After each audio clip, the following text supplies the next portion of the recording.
You mentioned that the goal of the Enlightenment and people like Descartes was to create theology that was free of traditional prejudice. What's wrong with that?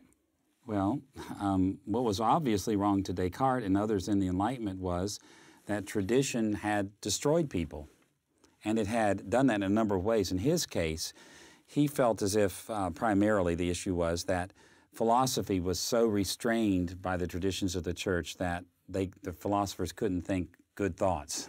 And so he just wanted to clear the board and start off with what was self-evident and not what was governed and determined by the church. Scientists felt the same way, didn't they, about the heliocentric solar system versus the geocentrism that was believed earlier on in the church. And, this was the church talking about this, and so the church had great authority. It even worked in practical areas where people were taxed heavily by the church and their lives destroyed by the traditions of the church. So what he wanted to do was build a theology, a philosophy, a sort of philosophical theology that was rooted in rational structures of the universe, of real life, and that was logical and was not something that was dominated by a bunch of powerful men in Rome. And of course, a lot of that was the French spirit of the day too. But that was what the concern was. And how could we say that anything other than that was true of the Protestant Reformation as a whole? In many respects, that's what they were trying to do, was to get out of the stranglehold that tradition in the Roman Catholic Church especially had on people's lives.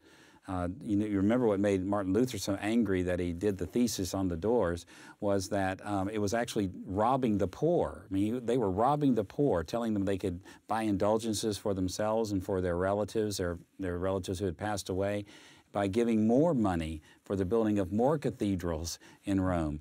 And so the Reformation was based on that to a large extent too, but there is a serious problem with it, and that is that the Reformation, unlike Descartes, was not a sort of throwing off of tradition for what was rational.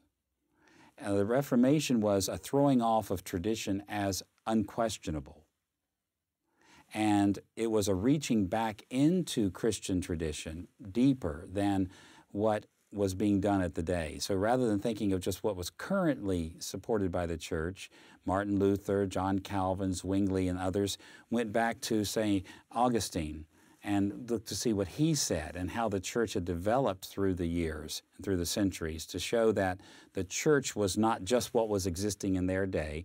That was one big difference. And then the second big difference was, of course, that rather than exalting rationality like Descartes did or like the Enlightenment did as a whole, the Reformers exalted the Bible as the standard. So that if you were looking for a way to critique tradition, the way you did it was with the Bible primarily, not with what seemed to be rational.